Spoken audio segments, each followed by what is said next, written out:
Hello नमस्कार दोस्तों, स्वागत है आप सभी का आपके अपने परिवार स्टडी शाला 2.0 में। उम्मीद करते हैं कि आप सभी एकदम स्वस्थ होंगे और अच्छे से अपनी तैयारी कर रहे होंगे। मैं बार-बार ये बोलता हूँ ना कि आप स्वस्थ होंगे, क्योंकि मैं जानता हूँ कि अगर आपका स्वास्थ्य अच्छा नहीं है, तो आपकी पढ़ाई बिल्कुल नहीं हो पाएगी, इवन कोई भी काम नहीं हो पाएगा, है ना? तो आइए देखिए, आज की क्लास बिना समय गँवाए हम लोग पहले शुरू करते हैं। क्लास 5 का ये आपका पार्ट कौन-सा है? पार्ट 4 आपका होने वाला है, जो कि आपके क्लास 5 की किताब है ना प्रकृति, उसके कंटेंट आपको यहाँ पर दिए जाएँगे और इसमें बहुत सारी चीज़ें आपको मिलेंगी। स्वपोषी है, परपोषी है, परपोषी में कितने आते हैं ये सब आपको मिलेंगे। यहाँ से एक आपका कंफ्यूजन, बहुत बड़ा कंफ्यूजन आज क्लियर होने वाला है। यहाँ पर आपको खाद्य श्रृंखला और खाद्य जाल के बारे में भी एक सामान्य जानकारी मिलने वाली है, ठीक है? तो चलिए फटाफट से वीडियो को हम लोग शुरू कर लेते हैं। जितने हमारे नए साथी हैं वो क्या करें, वो चैनल पर जाएं, प्लेलिस्ट में जाएं और वहां से ईवीएस की जितनी क्लासेज हो चुकी हैं वो उसको अटेंड कर सकते हैं। ठीक भाई, चलिए शुरू करते हैं। सबसे पहले आज की क्लास में हम शुरू करेंगे पौधों के भोजन से। ठीक है, तो पेड़ पौधों का भोजन ये चैप्टर है, इसमें हम लोग शुरू करने वाले हैं। सबसे पहले है कि हरे पेड़ पौधे अपना भोजन स्वयं बनाते हैं। आप जानते हैं कि केवल यही पेड़ पौधे ही हैं जो अपना भोजन बनाते हैं, और कुछ और जो है आपके सूक्ष्म जीव हैं वो भी अपना भोजन बनाते हैं, जिन्हें आप कहते हैं जैसे नीलहरी शैवाल कहते हैं, वो भी अपना भोजन स्वयं बना लेते हैं। ठीक है, इस तरीके की चीजें आपको मिलने वाली हैं। तो चलिए यहां पर हम लोग देखते हैं ये अपना भोजन स्वयं बनाते हैं। और अगर हम बात करें कि पारितंत्र में, पूरे पारितंत्र में ऊर्जा का स्रोत क्या है, तो आप कहेंगे सर सूर्य है। और यदि कोई अपना भोजन स्वयं बनाता है वो कौन है, आप कहेंगे सर हरे पेड़ पौधे हैं। ठीक है, अन्य जीव भोजन के लिए इन्हीं पौधों पर क्या करते हैं, निर्भर रहते हैं। आगे बात करें पौधों में पोषण कैसे कैसे होता है, इनके क्या क्या जो है प्रकार हैं, तो देखते हैं। पोषण दो तरीके से, एक स्वपोषी होते हैं और एक क्या है, एक परपोषी होता है। तो स्वपोषी जो होते हैं वो कैसे हैं, वो अपना भोजन स्वयं बनाते हैं, जैसे हरे पेड़ पौधे। ठीक है, पौधों में पोषण। और अगर परपोषी की बात करें, ये कई तरीके के होते हैं, कई प्रकार के आपको मिलेंगे, जैसे परजीवी हैं, मृतोपजीवी हैं, सहजीवी हैं, कीट भक्षी हैं, ये आपको ये प्रकार मिलेंगे। एक और यहीं पर जोड़ लीजिए, सहभोजी। ठीक है, क्या जोड़ लीजिए, सहभोजी।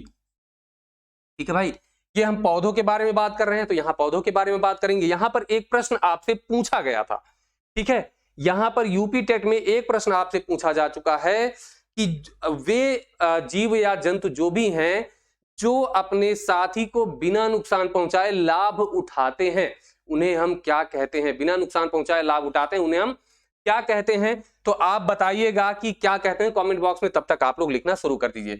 अब जो परपोषी होते हैं ये अपना भोजन जो है स्वयं नहीं बनाते हैं, पेड़ पौधे या अन्य जीवों पर निर्भर रहते हैं। वो चाहे सजीव हो और चाहे वो उनकी डेथ हो गई हो, वो मृत हो गए हों, उन पर निर्भर रहते हैं परपोषी। ठीक है, चलिए अब देखिए यहां पर सबसे पहले हम देखेंगे स्वपोषी। स्वपोषी में ये अपना भोजन स्वयं बनाते हैं और इनमें हम पढ़ेंगे किसे, हरे पेड़ पौधे को।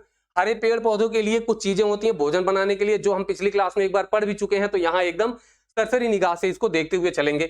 कच्ची सामग्री की जरूरत होती है, जैसे जल एवं खनिज लवण होता है और कार्बन डाइऑक्साइड होता है, इनको भोजन बनाने के लिए। भोजन बनाने की प्रक्रिया कौन सी होती है, आप कहेंगे सर प्रकाश संश्लेषण होती है।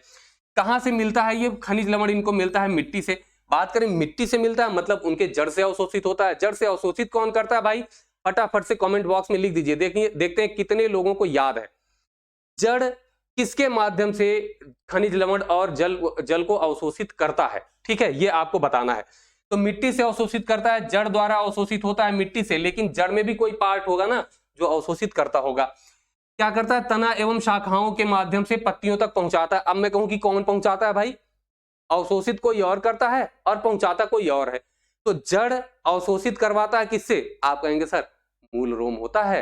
तो मूल रोम अवशोषित करता है और ऊपर तने को पहुंचाता है, और वहां पर कौन से जो ऊतक होते हैं, आप कहेंगे सर ऊतक होता है जाइलम। मैंने बताया था जाइलम। जाइलम से आपको क्या फीलिंग आ रही है, जल। तो जल और खनिज लवण कौन ले जाएगा, जाइलम।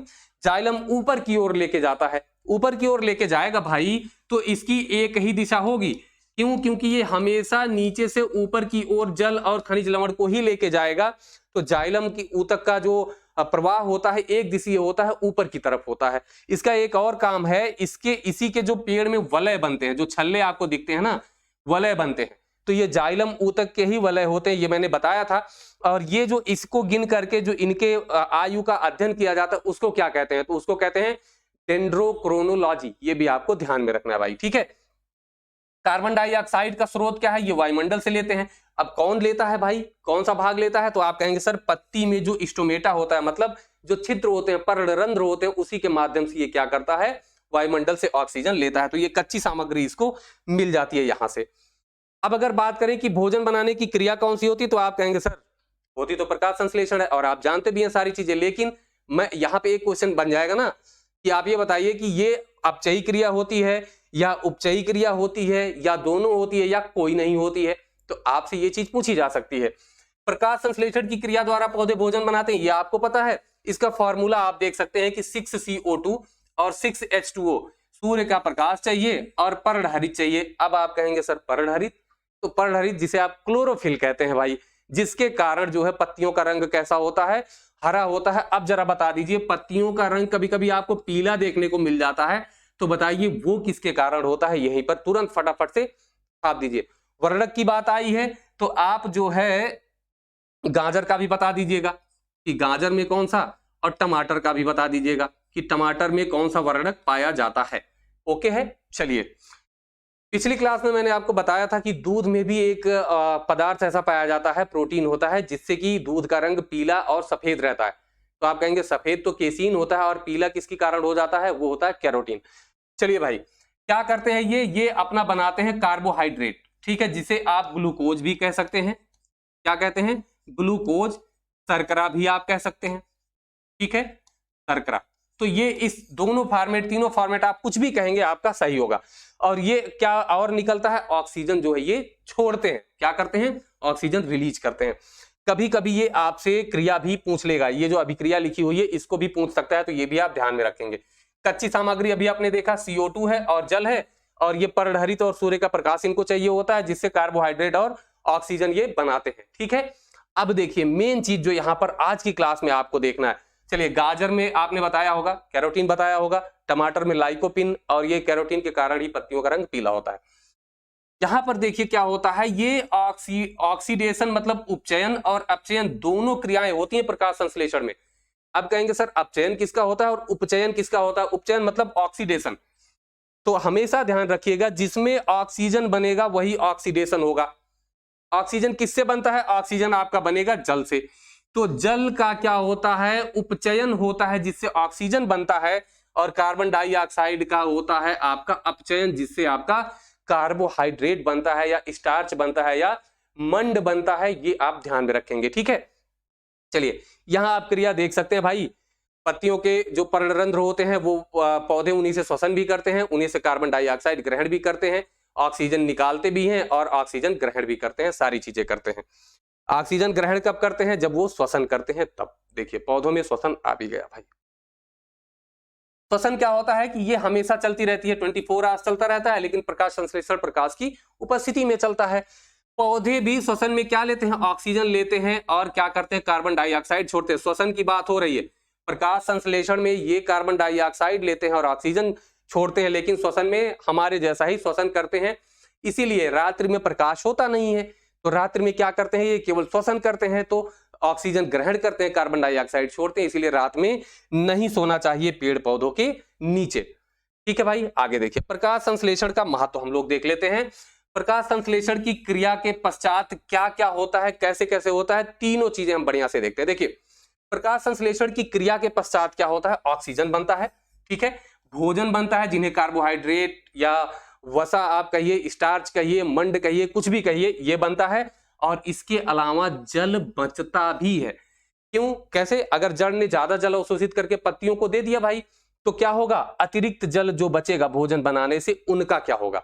तो एक एक चीज समझिए, ऑक्सीजन का क्या होता है, जो ऑक्सीजन बनती है वो वायुमंडल में छोड़ दी जाती है, किसके माध्यम से, पर्णरंध्र के माध्यम से, जो पत्तियों में पर्णरंध्र होता है, क्योंकि पत्तियां ही भोजन बनाती हैं। भोजन बना के क्या करती हैं, जो पत्तियों में शिराएं होती हैं उनको पकड़ा देती हैं, शिराएं उनसे ले जाके कहां देती हैं, जो शाखा से जुड़ी होती है। शाखाएं कहां देती हैं, तो शाखाएं तने को देंगी, और फ्लोएम जो होता है वो फूड को चारों तरफ फैला देता है पेड़ पौधों में, ठीक है।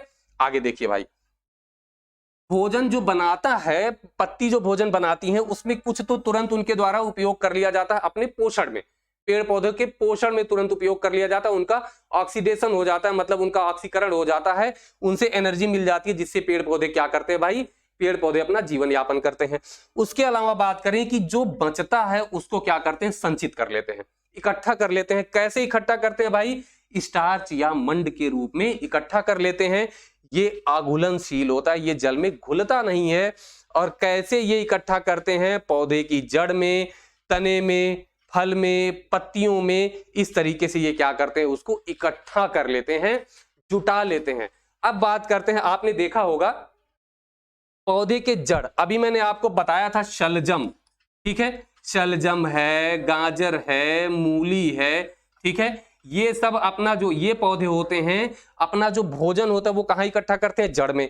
तने की बात करें तो आप कहेंगे कि सर आलू है, ठीक है, आलू है, हल्दी है, हाँ हल्दी है, अदरक है, ये सब का होते हैं भैया, ये सब होते हैं आपके तना, ठीक है। तो ये आप यहीं पे आप तना, आपका प्याज भी हो जाएगा, लहसुन भी तना मिल जाएगा आपको। तो ये सब क्या होते हैं, ये भोजन इकट्ठा करते हैं अपने जड़ में, तने में। नागफनी कैक्टस जो होता है वो अपना भोजन पत्तियों में इकट्ठा कर लेता है, पत्तियां गूदेदार उसकी हो जाती हैं। तो इस तरीके से ये बचे हुए भोजन को संचित कर लेते हैं। और जो अतिरिक्त जल बचता है उसका क्या होता है, वाष्पोत्सर्जन। मैंने बताया था आपसे, वाष्पोत्सर्जन मतलब जो बचे हुए जल होते हैं उसको वाष्प के रूप में उत्सर्जित कर देता है। कौन करता है, पत्तियां करती हैं। कैसे करती हैं भाई, पर्णरंध्र के माध्यम से। तो पर्णरंध्र क्या करता है, वाष्पोत्सर्जन भी करता है, श्वसन भी करता है, और प्रकाश संश्लेषण के लिए कार्बन डाइऑक्साइड वायुमंडल से अवशोषित भी करता है। चलिए नेक्स्ट है, अब यहां पर अभी हम लोग देख रहे थे स्वयपोषी, अब परपोषी देख लेते हैं। परपोषी में पहले देख लेते हैं कीट भक्षी पौधे, ठीक है, कीट भक्षी पौधे। अब आप कहेंगे सर कीट भक्षी ये केवल कीड़े खा करके अपना जीवन व्यतीत कर लेते हैं, नहीं, ये भी हरे होते हैं, ये भी प्रकाश संश्लेषण की क्रिया करते हैं, लेकिन इनके अंदर किसी तत्व की कमी होती है जिसके लिए ये कीड़ों को खाते हैं। किस चीज की कमी, देखिए कीट पतंगों को खाने वाले पौधे कीट भक्षी होते हैं भाई।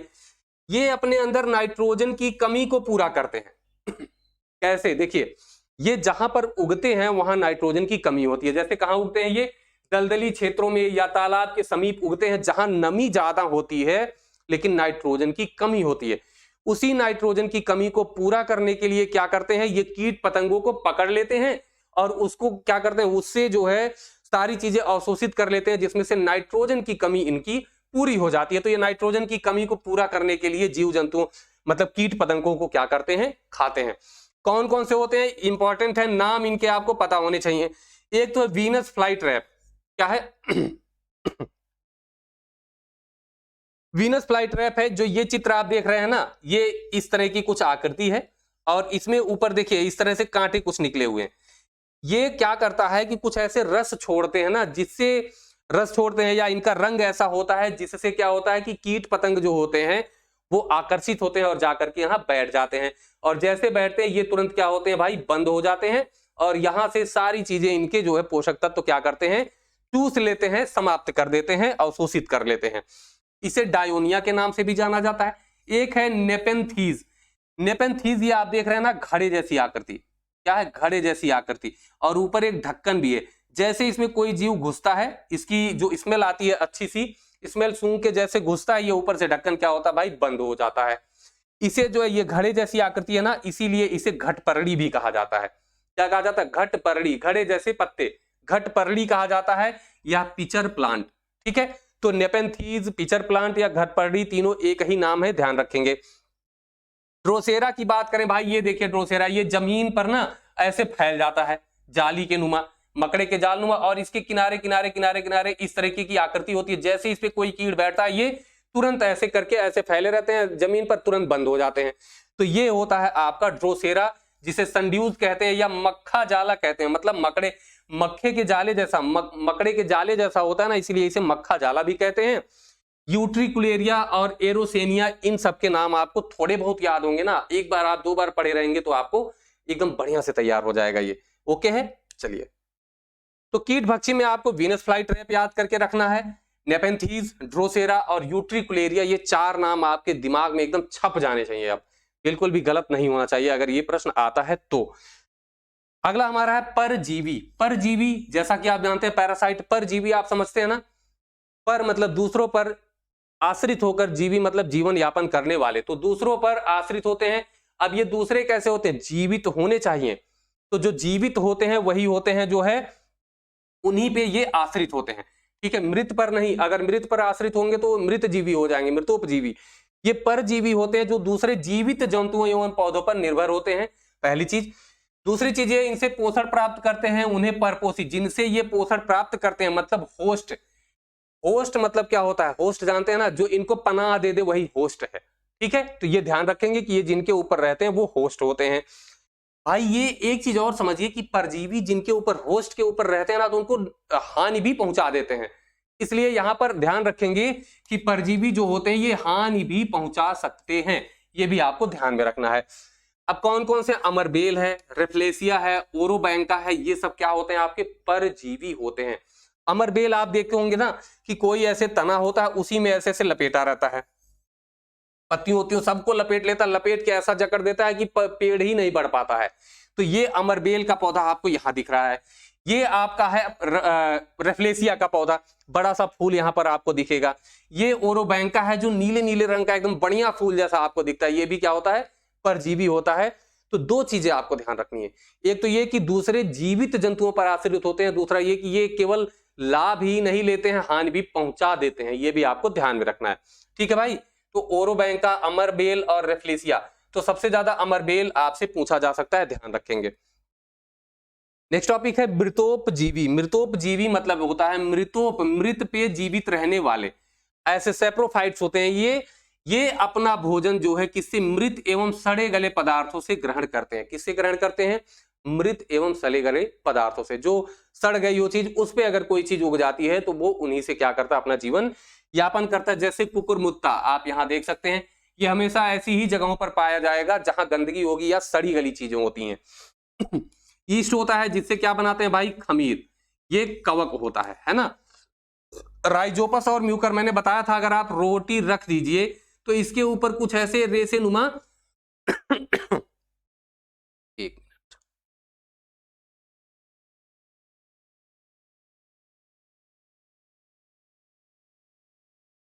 छोटे छोटे जो है कवक लग जाते हैं, वही क्या होते हैं भाई? आपके वही होते हैं आपके मृतोपजीवी, क्योंकि रोटी तो जिंदा होती नहीं है ना, रोटी जिंदा आदमी भले खाता है। तो ये मृतोपजीवी हो गए। राइजोपस म्यूकर मैंने पढ़ाते हुए बताया था कि ये भोजन को क्या करते हैं? खराब कर देते हैं। अब चलिए भाई, लकड़ी है, यहां अगर कटी है तो यहां एक ऐसे कवक लग जाता है, तो जरा बताइए कौन सा कवक होता है वो, ठीक है। एक चीज ये, और दूसरी चीज ये कि जो आपका गेहूं होता है, ठीक है, गेहूं को काला करने वाला कौन सा कवक होता है, ये भी आप बताइए। दो चीजें आपको बतानी है, फटाफट से आप बताइए। चलिए नेक्स्ट है सहजीवी।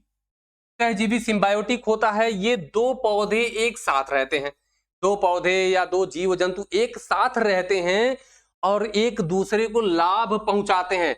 ये इसको पहुंचाएगा, ये इसको लाभ पहुंचाएगा, ये आप ध्यान में रखेंगे भाई।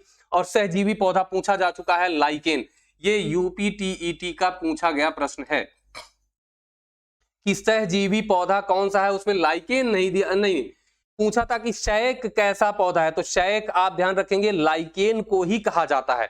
और जो लाइकेन होता है ये कवक और शैवाल को मिला करके बनता है। किसे? कवक और शैवाल को मिला करके बनता है। अब जरा आप ये बताइए, कवकों का अध्ययन, ठीक है, कवकों का अध्ययन क्या कहलाता है? और शैवाल, हाँ, और शैवालों का अध्ययन क्या कहलाता है? जितने क्वेश्चन करें हम उतना जवाब आप कमेंट बॉक्स में जरूर देते जाइए, ठीक है। चलिए नेक्स्ट है हमारा, तो ये कवक और शैवाल से मिलकर बना होता है, ये आपको ध्यान में रखना भाई, बहुत जरूरी चीज है, ठीक है। आगे अगर हम बात करें कि एक आपका आता है सहभोजी। पीछे मैंने कुछ प्रश्न आपसे पूछा था, ये ध्यान से उतर गया बोलते बोलते, उसका उत्तर आप लोग कमेंट बॉक्स में जरूर दे दीजिएगा, क्योंकि जितने क्वेश्चंस मैं आपसे करूंगा अगर आप लिख नहीं पाते हैं तो दिमाग में जरूर उसको घुमाया करिए, इससे पिछली क्लास का आपका रिवीजन होता जाता है। एक और आपका है सहभोजी। क्या है भाई? सहभोजी। सहभोजी, अब देखिए ये होता है कॉमेंसल। इसमें क्या होता है कि एक साथ रहते हैं, ठीक है, लेकिन एक जो है वो दूसरे का लाभ तो उठाता है लेकिन उसे कोई हानि नहीं पहुंचाता है। क्या करता है, कोई हानि नहीं पहुंचाता है। यही अंतर है भाई, एक जीव लाभ तो लेता है लेकिन अपने सहवासी को प्रभावित नहीं करता है, प्रभावित किए बिना। ठीक है, क्या करता है, प्रभावित किए बिना ये लाभ लेता है। जैसे अगर इसे आप देखें तो एक चूषक मछली होती है, क्या होती है, चूषक मछली। अब ये क्या करती है, ये शार्क के शरीर पे क्या होती है, ऐसे चिपक जाती है, शार्क के शरीर पे चिपक जाती है और जो शार्क का बचा हुआ सड़ा गला भोजन होता है वही खाती है। शार्क को पता भी नहीं चलता, उसके ऊपर बढ़िया सवारी लेती है, वो उसके सल्क से चिपकी रहती है। ठीक है, तो बचा कुचा जो भोजन होता है वही खाती है, शार्क से कोई मतलब नहीं रहता, बस ये चिपकी रहती है और घूमती रहती है इसके साथ में, फ्री की सवारी करती रहती है। तो ये आप ध्यान में रखेंगे, वो होता है सहभोजी। यही प्रश्न पूछा गया था यूपी टेट में कि बताइए, मैंने आपसे शुरू में पूछा था कि वो बिना दूसरे को नुकसान पहुंचाए, केवल उससे लाभ लेता हो लेकिन उसका कोई नुकसान ना करता हो, तो परजीवी मत कहिएगा।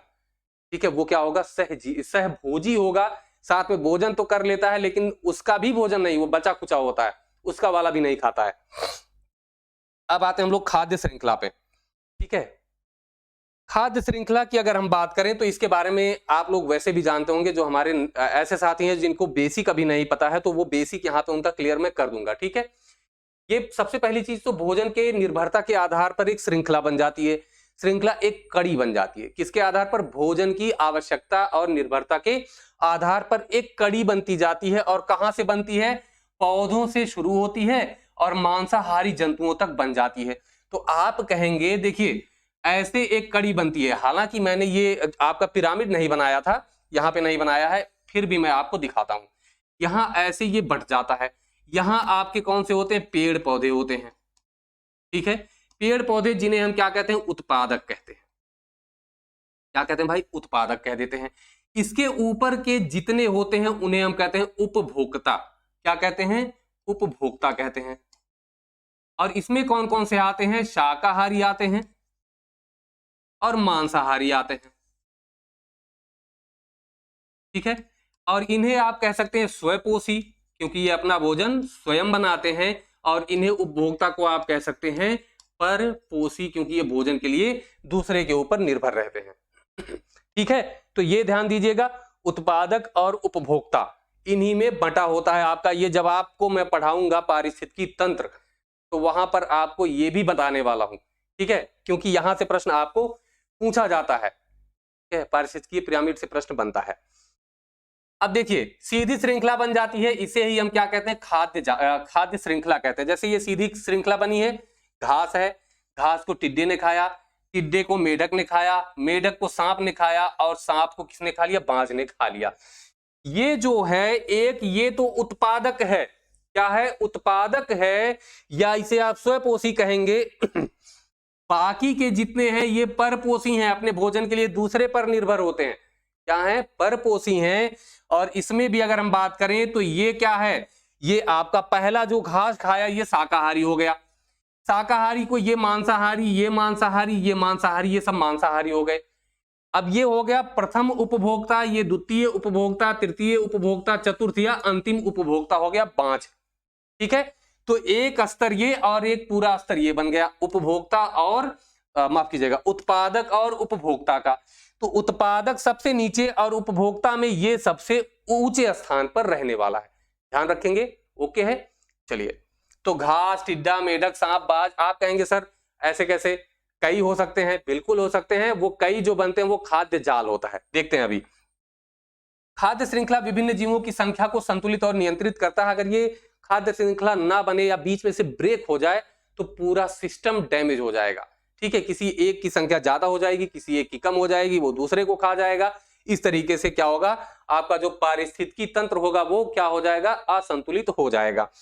ऊर्जा का प्रवाह एक दिशीय होता है, तो ऊर्जा एक दिशा में प्रवाहित होती है, कितना होती है, तो आप कहेंगे सर एक स्तर से दूसरे स्तर पर 10% ऊर्जा जाती है। कितनी जाती है भाई, 10% जाती है, ये ध्यान में रखेंगे। इसके पास अगर 100 है तो यहाँ 10% कितना, 10 जाएगी, यहाँ का 10% कितना, 0.1 जाएगा। इस तरीके से ऊर्जा का स्थानांतरण एक स्तर से दूसरे स्तर पर केवल 10% ही जाता है। किसका नियम था, लिंडेमैन का नियम था, ये आपको ध्यान में रखना है। ठीक है, अनेक खाद्य श्रृंखलाएं जब एक साथ जुड़ जाती हैं, उनका जाल बन जाता है तो उसे हम कहते हैं खाद्य जाल।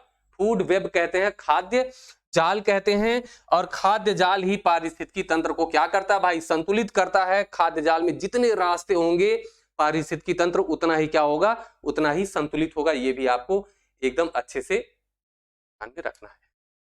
यहां देखिए एक चीज और मैं आपको दिखाता हूं, जब आप पारिस्थितिकी तंत्र पढ़ेंगे तो उसके दो घटक पढ़ेंगे, एक जैविक पढ़ेंगे और एक अजैविक पढ़ेंगे।